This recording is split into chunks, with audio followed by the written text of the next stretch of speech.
Bon dia a tots i totes. Una mica des de la Federació Catalana de Caça volíem donar-vos una explicació potser una mica més extensa, perquè sabem que hem enviat molts escrits, però potser no li queda clar a tothom el perquè d'aquesta aturada cinegètica i el perquè el nostre rebuig a part del contingut de l'Ordre de Vedes d'enguany, l'Ordre de Vedes de 2022. Mireu, a l'Ordre de Vedes de l'abril, que es va publicar a l'abril, en aquell Consell de Caça de Catalunya previ, se'ns va imposar, no podem dir-ho d'una altra manera, se'ns va imposar un punt que era el 8.3, que bàsicament obliga a la notificació del punt central de la batuda prèvia a qualsevol celebració d'una batuda a Catalunya. Aquesta notificació prèvia, val a dir, i començo des del principi, la Federació Catalana de Caça no està en contra de la notificació de les batudes.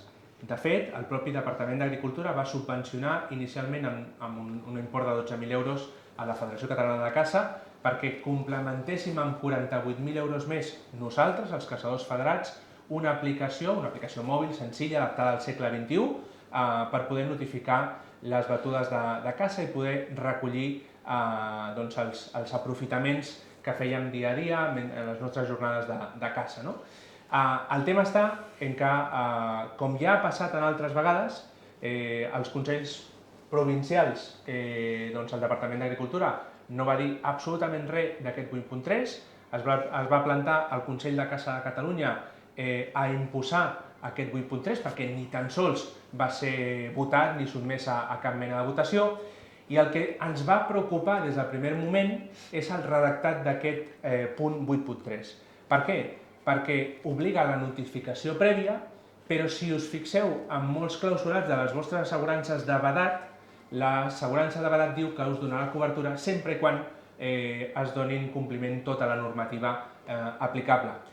I per desgràcia tenim un precedent força costós tant per la víctima com pel causant i la societat de caçadors, que és l'accident que vam tenir enguany l'any passat, millor dit, a Argentona, on un ciclista, tot i que la societat de caçadors va notificar a l'Ajuntament, a la policia local, tot i que va posar totes les senyalitzacions en els camins principals, tot i que tenia informadors en els camins principals, i tot i que per prudència va posar algunes plaques amb alguns corriols d'aquests que la gent obre perquè li surt d'allà on creu convenient obrir corriols per la muntanya, doncs van passar per allà un ciclista i, per desgràcia, pel ciclista i pel causant, va rebre un impacte de bala que, per desgràcia, hem de lamentar que li va generar una paraplegia. Penseu que aquest accident s'està demanant una responsabilitat patrimonial al causant i de manera subsidiària a la societat de caçadors de pràcticament 2,5 milions d'euros.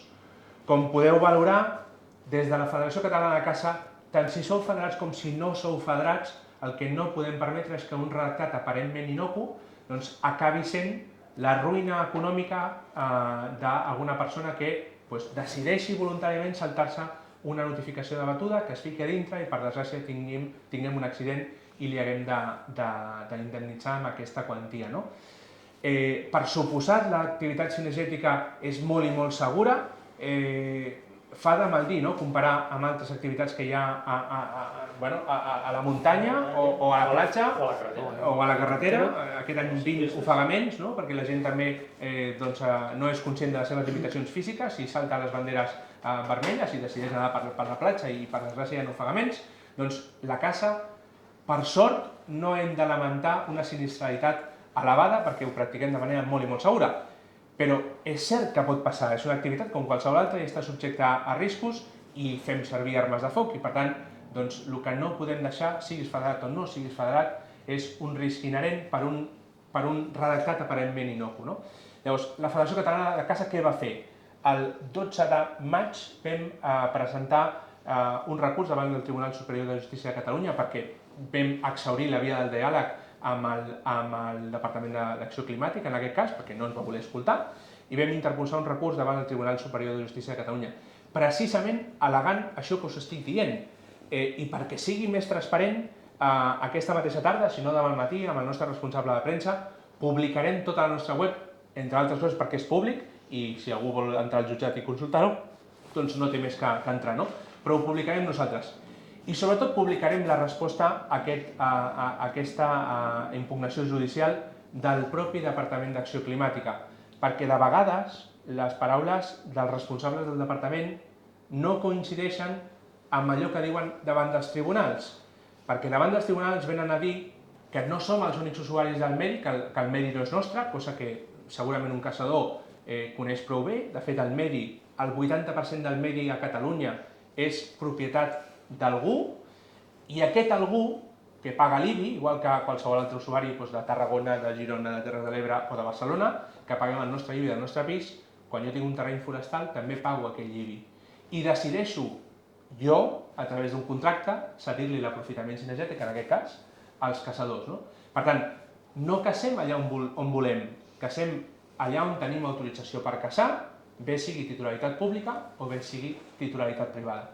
Llavors, el fet que haguem de notificar amb una titularitat privada, amb un terreny privat, dels quals tenim aprofitament cinegètic, ja primer que ho posem en dubte, però que aquest dubte, a més generi una incertesa jurídica i que pugui causar la ruïna econòmica de la gent, doncs és el que des del primer moment no vam estar d'acord.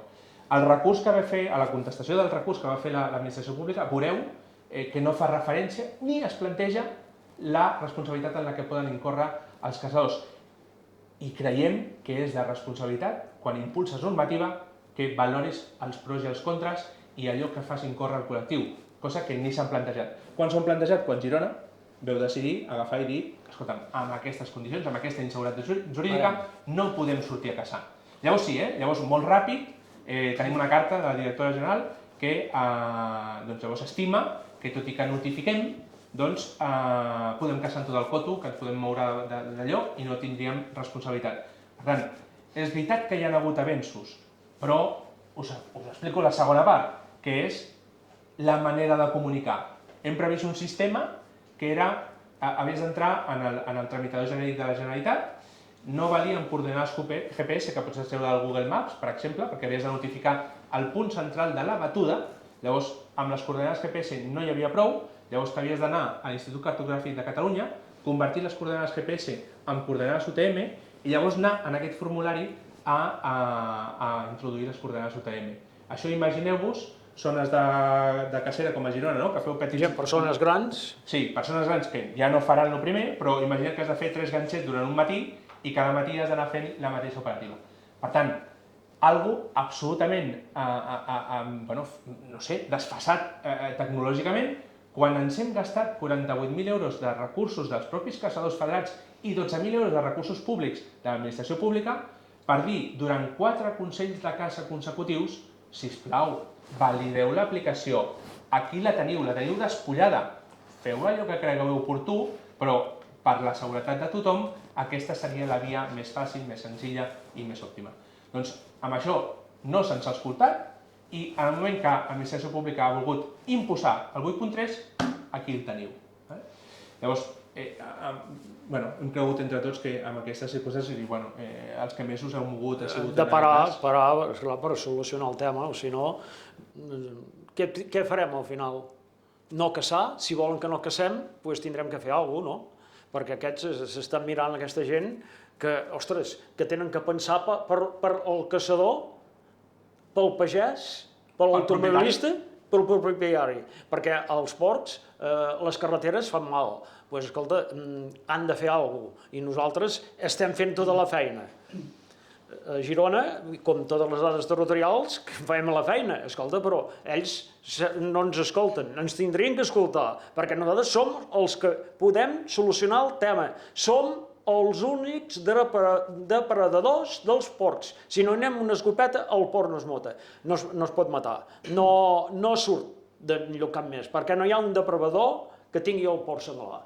Esclar, això és un tema que suposo tenen que recapacitar aquesta gent i pensar una mica per tothom, no per ells. I després, una cosa que els estem reclamant és, ostres, si volem, perquè tot això s'ha vestit de cara a la seguretat de les batudes. Perfectes. És que jo crec que no hi ha cap col·lectiu més compromès amb la seguretat de les batudes per propi interès. Però escolteu, si fa 30 anys que no fem cap didàctica pública amb la gent i la gent es pensa que tota la muntanya és muntanya i puc anar perquè és la muntanya, doncs què passa? Que a aquell senyor que no se li ha explicat mai i tot que nosaltres puguem posar informadors, que tenim l'autorització de l'Ajuntament pertinent, perquè ens hem preocupat d'anar a l'Ajuntament perquè ens deixi tallar un camí, posem les plaques allà on toca. Però clar, si aquell senyor percep, o aquella senyora, m'és igual, percep que li estem cardant el dia, doncs què fa? Es revela, et roba la placa, te la llença por ahí, i ell entra a la batuda i romp amb un perill per ell mateix, però és que el problema és que venen 30 o 40 darrere que es fiquen dintre la batuda perquè no ho saben. I això portem des del 2019. Tinc cartes a la Montserrat Berniol, tinc cartes al Marc Costa demanant reunions amb agents rurals, amb Mossos d'Esquadra, amb Guàrdia Civil, cartes amb les Anitxes. Ostres, si no fem de la seguretat a les batudes cosa de tots, doncs la gent de vegades no és que no vulgui ni rompre les batudes, és que com que ho desconeix, doncs potser no sap ni què és aquesta placa i per tant no veu el perill. Llavors, ostres, hem de fer una campanya comunicativa que ara resulta que han sortit fondos, ara hi ha 100.000 euros, després del Peron de Girona hi ha 100.000 euros, que és el que ens deia l'altre dia la directora, per fer una campanya comunicativa, que portem 6 anys reclamant i que han sortit, que hem de celebrar-ho, veurem a veure en què es materialitza aquesta campanya comunicativa. I després, si no posem sancions, i amb això li hem demanat als agents rurals, a veure quantes sancions han posat per irrompre amb batudes, cap ni una, doncs llavors el són és que actuem amb inseguretat jurídica i a sobre amb una arma que hem de ser encara més curosos, doncs perquè portem una arma, doncs som els caçadors. Per tant, intentes promoure la seguretat amb batudes i tens tot el contrari. I a més, posarem en una web on estem caçant. I quan ens ratllin cotxes, en punxin rodes, en robin gossos, què està previst? Jo us ho dic, res està previst. I hem d'aguantar, hem d'anar a la gossera municipal a pagar 200 euros per recuperar el nostre gos que ens l'han robat de la batuda i a sobre, òbviament, si se'ns encaren, doncs, òbviament, i ho hem de fer, és enfundar escopeta, plegar i deixar la batuda. Doncs amb aquestes condicions és que creiem que no és oportú anar a caçar. Totalment d'acord. Totalment d'acord. Després tenim problemes amb el tema, per exemple, el decret de comercialització de carn de caça. Nuclis zoològics. Nuclis zoològics. És a dir, totes van contra, totes van contra. És a dir, hi ha una premissa de que no... Quan sortim de la ciutat, sembla que desconeixem el que és la propietat privada. Com tu deies, Sergi, el 80-83% de l'estat de Catalunya, de tot l'estat espanyol, és propietat privada.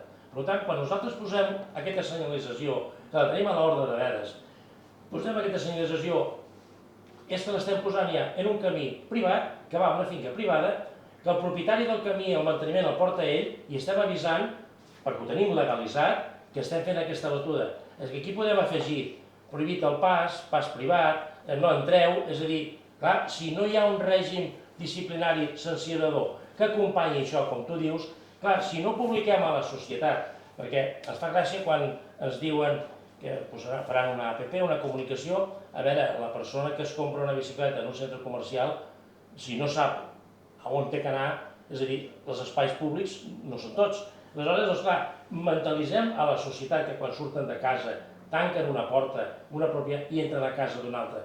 Perquè és que ni a casa nostra podem nosaltres ja fer aquesta activitat regulada, sancionada, necessària. És a dir, no entenem com l'administració, després de tants anys, entenem que és per una mesura política, perquè ens trobem a la federació que a un nivell col·loquial, a un nivell territorial, amb el departament, amb el tema administratiu, fantàstic. Amb el tema, la primera línia política, fantàstica. El problema és quan ja passa a l'altre, hi ha uns altres directius. Aleshores, no entenem aquests 8, 10, 12 anys de retras en tot el que nosaltres tenim, aquesta desídia, aquest despreci, és a dir, ens administra, ens dirigeix, ens gestiona una administració que desconeix les dificultats de la nostra activitat, les bonances i els valors que té la caça. És a dir, si no, amb tot això nosaltres no podem sortir a caçar, perquè estem caçant per danys, i no hem de caçar per danys. Hem d'ajudar el pagès perquè estem a casa seva. Però clar, caçar per danys, això fa una empresa X que cobra. Clar, nosaltres estem pagant. estem suportant i arriba un moment que davant aquesta inseguretat que ens ha ocasionat aquesta administració, diem nosaltres el dia 4 no comencem a caçar el senglar i no sé si començarem, i és unànim el recolzament, president, que tenim de tot Catalunya. No, i que després, amb el tema de nuclis, si us en recordeu, quan vam fer vaga fa 2 anys, els motius eren calcats. El tema de nuclis zoològics sense resoldre, que només hem de definir què és una gossera esportiva, perquè ja està, el nom de gossera esportiva ja està inclòs amb el nostre ordenament jurídic. L'única cosa que hem de definir, si una gossera esportiva es composa d'aquella que té fins a 20 gossos adults, que és el que sempre hem interpretat, però a l'última aturada, i ho reconec, ens van callar la boca dient no patiu, si el criteri sancionador serà que fins a 20 gossos adults no hi haurà sanció, gossos per activitat cinegètica. La realitat quina és? Que llavors, quan continuen arribant les sancions, per persones que tenen els gossos en perfecte estat, perquè dius, no, és que els estan maltractant. Res a dir, no ens alinearem amb ningú que maltracti els seus animals, però gossos que estan en perfecte estat, que compleixen amb tota la normativa en quant a mesures higièniques, mesures perquè estiguin els animals dintre de les gosseres, i resulta que ens sancionen igualment. Llavors vas al departament de torn i et diuen, bueno, clar, sí, hi ha uns criteris interpretatius generals, però després, clar, cada instructor fa el que considera, de manera que ens hem trobat a Girona gent que ens està dient és que per un gos heu de tenir nucli zoològic. Llavors, arriba un punt que si hem de caçar amb aquesta inseguretat jurídica, potser millor que pleguem. No, a més, fa quants anys? Fa 3 anys que varen prometre o dir que això se solucionava. Ho tenim per escrit? I està per escrit. I què ha passat? Aquí s'ho han passat sentint-ho molt pel forro. I tots són denúncies. Escolta, denúncies. Hi ha un moment que ja ho estem parlant tots, hòstia, ens volen fer plegar, perquè sense gossos no podem anar a cacera. És clar, que es pensin que la persona que té gossos, el manteniment, els xips, les vacunes, el que sigui, tot el gasto que porta, escolta, ho estem suportant els caçadors. És que vas a l'estiu amb un blat de moro a Girona, amb 2 metres i 35 graus de temperatura, que has d'anar a les 6 del matí per plegar a les 9, i surts amb 2 estripades de gossos per ajudar el pagès, i la clínica Canis, que et cobren el que hagi de cobrar, no tinc res a dir, però vas allà a salvar una collita de 1.000 euros i tornes amb 1.500 euros de despesa veterinària. De la teva butxaca? De la teva butxaca? Esclar, de la butxaca del gosser o de la colla. Però esclar, tot això són diners. Esclar, sempre va al cim del caçador, per dir una cosa. Què fan per ajudar? No fan res, de moment. Sentint-ho amb l'ànima, no fan res, aquesta gent. Promeses. Promeses que no arriben enlloc. I ve un moment que per dir prou. I a més de que estem fent una activitat gratuïta no, ficant diners de la butxaca, no s'ha nombrat encara el perill de la PPA, que està en perill, ha fet salts de 1.000 quilòmetres a Europa, està en perill un percentatge elevat del PIB d'Espanya, ens estan demanant tots els dies baixeu la cabana de senglars, i ens estan ficant pals a les rodes en tots els motius. Que has parlat de l'educació també, Sergi, recordem el tema de menors a les reserves nacionals i a les zones controlades. Si no poden entrar a acompanyar a un caçador, com hem d'educar els menors? A Terres de l'Ebre, que caceu amb una reserva nacional de caça sempre. A Terres de l'Ebre es caça a reserves nacionals, a altres zones també. Un menor pot caçar en un permís de caça, però no pot acompanyar a que l'eduquem com s'ha de caçar, com s'ha de portar una batuda, com s'ha de realitzar la seguretat d'una batuda. Tot això és totalment incompatible, no? Però per l'altre costat sí que ens estan demanant rebaixeu la cabana de senglars, que està la PPA aquí, que està la PPA aquí. Sabem que si entra per Catalunya se'n va... S'emporta el 70% de l'exportació, per el que em deia el sector porcí, el 70% de l'exportació d'Espanya surt per Catalunya, pels escorxadors i per tota la indústria relacionada, no? I això pot ser més del 15% del PIB de Catalunya, que se l'emporta perquè el dia següent has d'eliminar tota la cabana de porc blanc i no es portes enlloc, no? Sí, ens estan demanant tots els dies, baixeu la cabana de senglars, estan arribant subvencions d'Europa per la carn, justament per la PPA, però per l'altre costat ens estan ficant pals a les rodes que acabarem que no podrem sortir a caçar, és que no es podrà sortir a caçar. I amb tot aquest amanit que intentem haver reduït, insisteixo, el que farem és, per fer-ho de manera hipertransparent, és publicar-ho tot a la nostra web. És que tinc el company de comunicació i se me'n va al cap pensant en el que li hem carregat. Publicar-ho absolutament tot a la web perquè pugueu consultar-ho de manera cronològica. No s'ha fet abans, doncs és allò perquè fas el dia a dia i no hi penses, però farem tot aquest esforç de transparència absoluta perquè crec que com a institució no hem d'amagar absolutament res, no tenim res que amagar respecte a aquesta proactivitat a l'hora de reclamar les mesures envers el col·lectiu. Però perquè veieu aquesta falta de compromís, aquesta falta de concreció dels acords als que hem arribat, fa 8 anys es va començar a parlar del decret de control de predadors. Fa 5 anys es van pagar les taxes, veu fer els cursos, us van donar les acreditacions. Aquestes acreditacions han caducat sense que l'ordre de control de predadors hagi sortit a la llum. Ja com a federació hem entès que no podem dir el que ens diuen, sinó que fem dir allà aquí, ara anava a fer un trabalengües, però no podem explicar allò que ens ha dit l'administració pública, sinó que li demanem a l'administració pública que expliqui per escrit o bé que li fem un vídeo perquè expliqui ella mateixa allò que ens diu. Per què? Perquè si recordeu, a l'Assemblea de la Federació Catalana de Caça, i segurament tindrem imatges, la directora general ens diu no, en 3 setmanes està publicada l'ordre de predadors. Doncs estem al setembre, 30 d'agost, i resulta que aquesta ordre encara no ha sortit a la llum i fa més de 2 mesos ja, o farà 2 mesos. I potser ens hi trobem que quan surti aquesta ordre hauran declarat tota Catalunya com a zona de baixa densitat de guineu, i llavors aquella acreditació, que suposo que ens renovaran, no servirà per res, perquè havent baixa densitat no podràs actuar. En base a quins censos?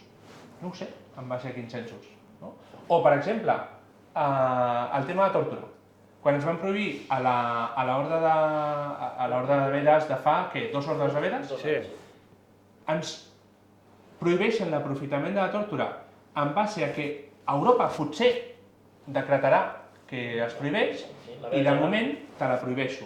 Perdó, per prohibir l'aprofitament d'una espècie hem de tenir un informe conforme digui que la població no és suficient com per practicar un aprofitament. I aquí ens hi trobarà l'administració pública. No defensarem aprofitar una espècie fins a l'extinció, no té cap sentit com a caçador fer això.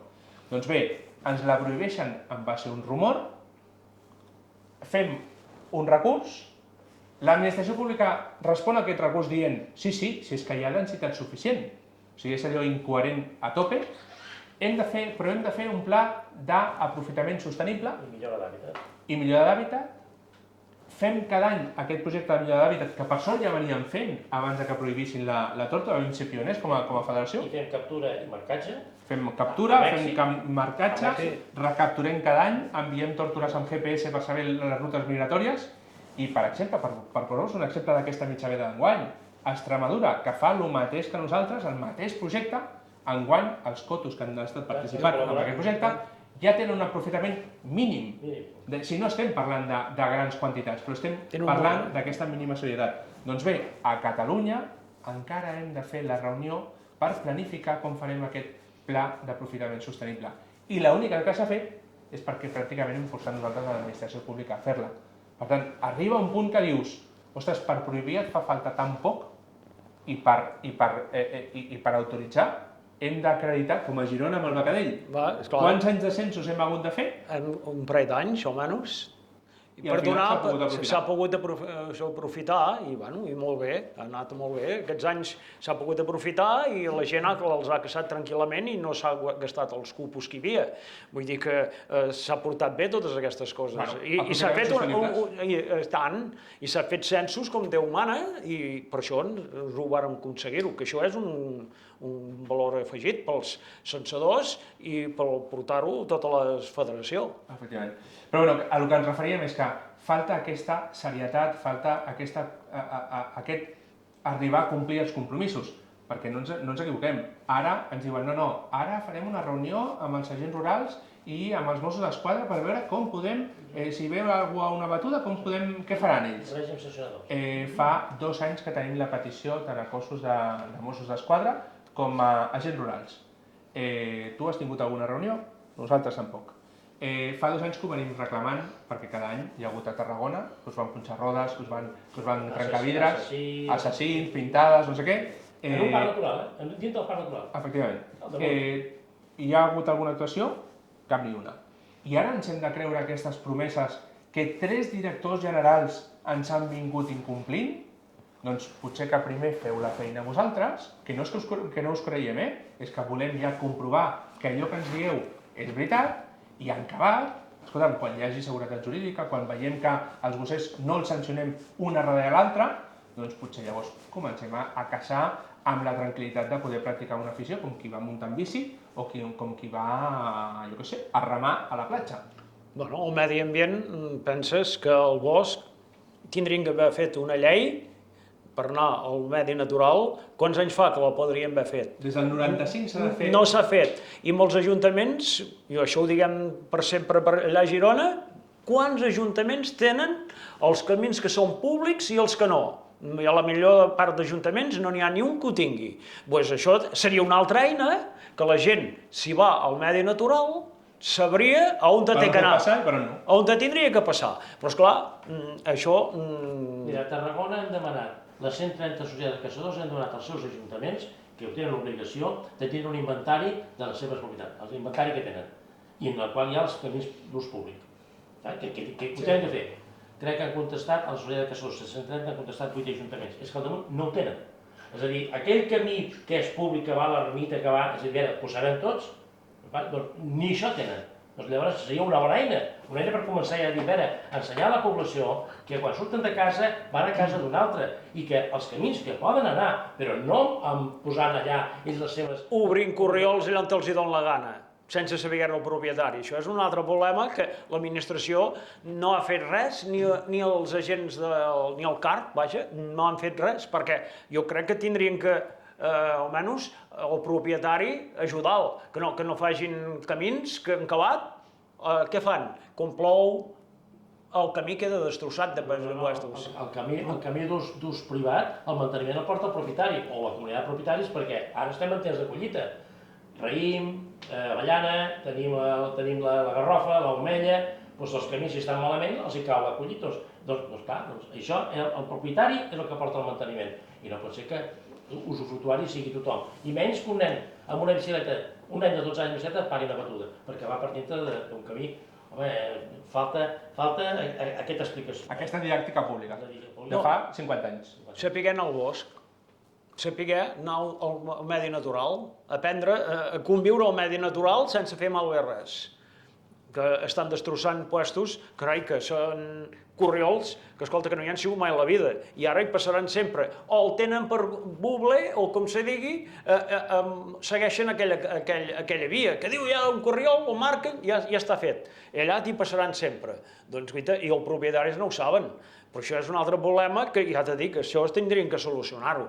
Perquè en acabat ens trobem que tu fas batuda, una persona passa amb un corriol d'aquests, com va passar a Argentona, i què? Què passa aquí? Sempre el problema el tindrà el caçador, i no pot ser això. Jo he estat sentat a la parada a 100 metres del camí principal que està al catastre i els biciclistes m'he sentit dir el sábado tenía que estar prohibido cazar porque hay muchas bicicletas. Quan jo he sigut propietari d'aquelles finques i tot allò estava abandonat, i aquests corriols, és a dir, el sábado tenía que estar prohibido la caza porque hay muchas bicicletas, per dintre d'un corriol que han fet ells. Per una propietat privada? Per una privada. I que jo estic al camí, d'esquerra al camí, a 80-90 metres. Ja. És a dir, llavors què hem de posar? Això, a cada corriol hem de posar... No, és que a dret a llei no tindríem que posar-ho, això, perquè els corriols no existeixen, aquests corriols. Els únics que ho tenim per llei són els caçadors. L'ordre de veres et diu que això ho has de posar als camins principals. Sí. I a partir d'aquí dir-vos què passarà? Doncs la veritat és que no podem ser gaire optimistes. Sembla ser que el departament té claríssim que ho ha d'imposar i potser ens trobem amb una temporada de caça major perduda. Òbviament això tindrà les seves conseqüències. Recordem, i tinc aquí la carta de la consellera l'última vegada que vam fer vaga i que va haver-hi un caçador, en aquest cas va ser de Tarragona, em sembla aquell que tenia tants anys amb el tudó, com la mateixa consellera li va respondre una carta dient-li denunciï a la societat de caçadors perquè són els responsables. En base a la llei de 1970, aquella llei que no ens agrada tant a Catalunya, que és franquista, doncs en base a aquesta llei franquista ens recollim quan ens interessa com a govern de la Generalitat i defugiré de color polític perquè no he estat mai lligat a cap partit ni soc membre de cap partit polític, però sí que em dol certes coses i que després es facin ús de lleis preconstitucionals per atacar el col·lectiu de caçadors, animant a la pagesia a que ens denunciïn pels danys que tenen a l'agricultura i forçar a les societats de caçadors a caçar. Com us dic, ens podem plantar amb una vaga que duri 2, 3, 4 mesos? Sí, ens podem plantar amb una vaga que duri 3, 4 mesos. Mireu, jo... De totes maneres, des de Girona ja sempre hem dit que el porc ara és un problema de país. Està clar. Pues, si ara no es va a cacera, posem-hi uns mesos, la cabana pujarà. Qui tindrà la culpa? El caçador? No senyor, no tindrem la culpa nosaltres. Suposo que hi ha altres persones aquí que seran els culpables. I si entra la PPA, tindrem la culpa també els caçadors? No crec, Suposo que hi haurà algun culpable. Jo crec, doncs, que el govern ha de recapacitar. És un problema de país. Tenim una cabana molt alta de porcs, sempre estan dient, doncs poder que facin alguna cosa i que solucionin el tema i treguin el 8,3, perquè a Girona des del primer dia vam dir que no ho volíem. I espero que ens el treguin, perquè si no, escolta, no podem anar a cacera, ho sentim-ho amb l'ànima. És que aquests 60-65.000 porcs que es cacen i 80 prop de 90.000 a Catalunya, d'una cabana, segons el Minuàrtia, que ja estem a l'ordre dels 200-220.000 abans de cacera, doncs tinguem en compte, com deia el president, aquests 2 milions d'accions de caça que es fan, però que cada cap de setmana entre 3.800 i 4.000 porcs les traiem del bosc. Amb la pandèmia vam dependre tots i vam estudiar, vam veure aquests animals el que fa, què fa la fauna silvestre. Quan el ser humà se retira d'aquests espais, ells l'invaeixen i se'l fan seu, no? I tots vam poder veure. Amb la pandèmia, que degut al problema de les taxes que es van posar, és quan vam dir a les sancions que hi havia, doncs vam dir, això com s'aguanta? Per travessar un camí meu, que és petit, amb l'escopeta penjada, ja em poden denunciar? Doncs aleshores, allí vam veure també com va proliferar la fauna. És a dir, que és l'administració que ens escolti i que ens posi... I després també tenen que dir la seva paraula els sindicats agraris. Els sindicats agraris, tant el JARC com Unió de Pagesos, ens han donat recolzament. Avui, que sapigueu que fa una setmana, 10 dies, vam demanar al Consell... Porcar també, no? Sí, vam demanar un Consell de Caça Extraordinari a Catalunya per sotmetre a votació tot això i no que vingui per imposició. I avui el Consell Forestal, el del Montseny, ens ha donat recolzament, els Joves Agricultors de Catalunya, Unió de Pagesos també. Segurament en aquest Consell els únics que no voldran convocar un Consell Extraordinari serà el propi departament. I el que us anava a dir és d'agrair, sabeu que i nosaltres com a institució mai no fem referència a ningú altre a les nostres comunicacions, nosaltres diem el que fa la Federació Catalana de Caça, però haig d'agrair a la resta d'organitzacions, siguin més grans, siguin més petites. Al final això és un problema de tots, és un problema de caçadors, i haig d'agrair a la resta d'organitzacions de l'entorn de la caça que tots haguem vist el mateix problema, que tots hem vist com, tot i fer al·legacions, en el cas d'alguna agrupació, o nosaltres que hem interposat una demanda al Tribunal Superior de Justícia, el Departament d'Acció Climàtica ha fet oïdes sordes a les nostres reclamacions i tots ens hem unit al voltant d'aquesta voluntat de no iniciar la temporada de caça o de suspendre l'activitat fins que no puguem practicar-la de manera segura. Us vull dir que ens intentaran fraccionar, és allò del divide y vencerás típic, no? Ja s'han fet reunions a nivell més comarcal, a la banda d'Osona, s'han fet reunions amb Agrupcat i, bueno, òbviament intentaran fragmentar el col·lectiu i la nostra força es perdrà en aquest moment. Quan un surti a caçar i la colla del cantó digui doncs si ell caça jo també, i si ell caça jo també, i llavors tornarem tots a l'activitat normal i llavors anirem acceptant normativa rere normativa. Per tant, jo penso que és la responsabilitat de tots plegats que passi allò que volem que passi. Hem de ser uns talibans que ens neguem a relacionar-nos amb l'administració? No, però sempre sobre una base de seguretat jurídica pel col·lectiu, de fer la feina tots plegats. Nosaltres la fem 365 dies l'any, tot i no tenir feina, perquè no us oblideu que el nostre és absolutament vocacional, que ajudem a l'estiu als agricultors amb els nostres recursos, però els altres també han de posar de la seva banda. Volíem que coneguéssiu això de primera mà, perquè de vegades els escrits es fan feixucs de llegir, i òbviament com a institució absolutament oberts a que a través dels companys territorials o a través de nosaltres, des de la pròpia federació, ens feu arribar les vostres consideracions i allò que no haguem sabut fer prou bé, si que considereu que es pot millorar, doncs benvingut serà. Més cal demanar, és a dir, respecte pels que ens administren, coneixement i la societat que entengui i qui ho ha de fer, que és l'administració, donar a conèixer la nostra activitat. Una cosa és que no ens deixen ensenyar la nostra activitat, no volem convèncer.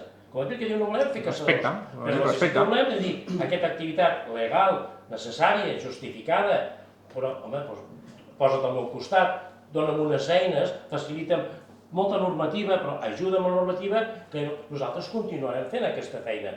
Tot i que ens estan obligant a fer-la ja com si fos una feina. I no, és una afició, és un hobby. I a part que ens han ficat molts pals a les rodes, com hem demostrat, hem de recordar que es va aplicar una 5-2020, el 2020, en ple confinament, que incrementa les multes fins a 200.000 euros. Si ens incrementen les multes fins a 200.000 euros en la modificació del Codi Penal i no paren de ficar-nos pals a les rodes, al final quasi que ens obligaran a no sortir a caçar. És que ens obligaran a no sortir a caçar. És una llei molt dura, la 5-2020, aplicada en ple confinament. Quan va sortir el ple confinament, això sí que es va tenir temps per a ficar una llei per als caçadors en un règim sancionador molt dur per als caçadors. En definitiva, això és el que volíem que sapiguéssiu tots. Espero que aquest format sigui una mica més entenedor, que sapigueu que tota la Junta Directiva de la Federació Catalana de Caça està treballant amb tot el que podem per revertir aquesta situació. Esperem la vostra comprensió, el vostre recolzament i només animar-vos a que tots plegats crec que tindrem molt més èxit que si anem fragmentats a negociar amb l'administració pública.